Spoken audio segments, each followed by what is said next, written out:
When I joined the organization in 2005, we focus only on HIV, AIDS, serving the Cameroonian community in Minnesota. But knowing the demographic of Cameroonian, we have a lot of mixed marriage, and also studying being for medicine, I realized that what is happening in the African community is the same in the West African community. So I invited the founder to bring the information not only to Cameroonian but also to the rest of the West African. On top of that, it was not just about HIV but also sexually transmitted diseases and also viral hepatitis. So we did education, counseling, screening for HIV and viral hepatitis C.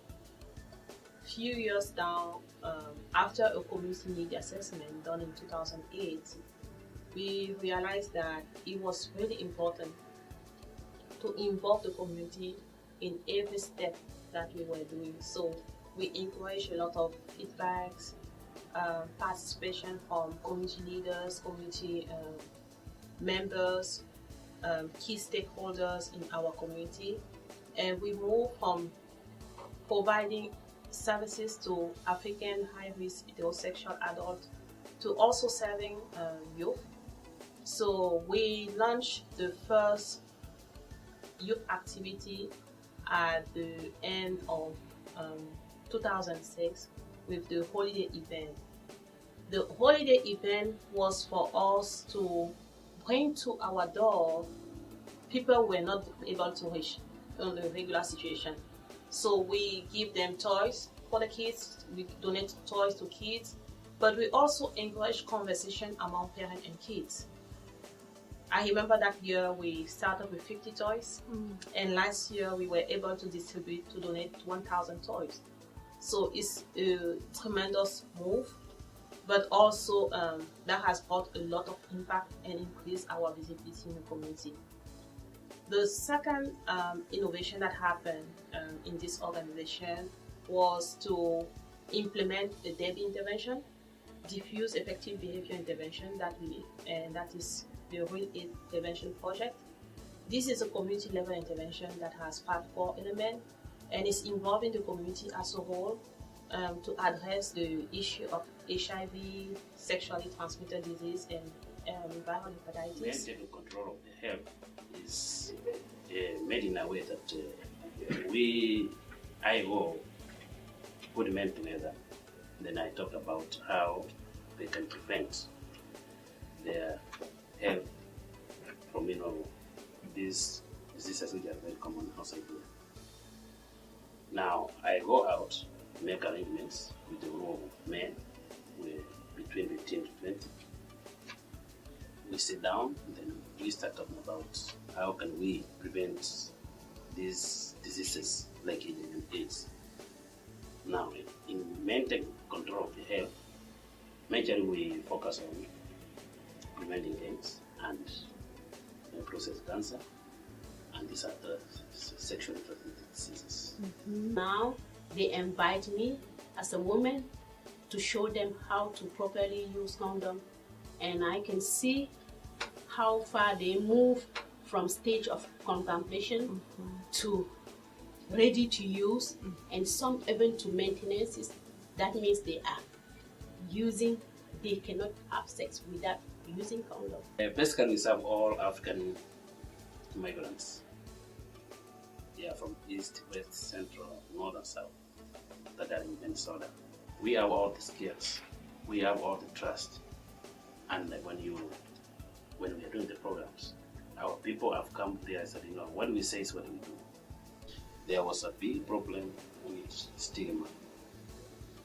People could not allow us to talk about, for example, protection using the condom, conducting safer sex gathering,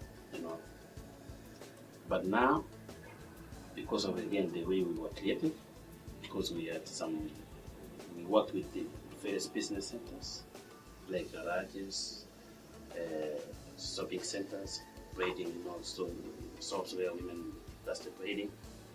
Because we've been doing that, and we have been dropping the condom with them. It is now that they have come to to believe that what we say really is what we are doing. My father was diagnosed with diabetes when he was 50 years old, but he is living very well and healthy because he has the information and support that he needed in order to live a healthy life. But AHA is now working on programs to both support those with diabetes and then also give information support to people who are at risk for diabetes, and that is an important part of our immigrant community. And I got the chance to come across an email saying that they needed an intern at the African Health Association, and that the program that they were trying to develop was about diabetes, and it just sounded really, really good to me because I learned that they were a community-based organization, and I wanted once again to be involved with the community, and diabetes is one of the topics that I would like to study. It appears to me that AHA right now is in a very strong growth cycle. They're really poised to grow both organizationally as well as the number of clients in which they serve at this time. And that's based on the fact that AHA has such a strong team of employees. The commitment from Dr. Alvin Siaka as Executive Director, her deep commitment both to the organization, to its employees and the community that we serve. And then third, the esteem that AHA is held in the eyes of funders and those with whom we work. Join us. Together we can do it.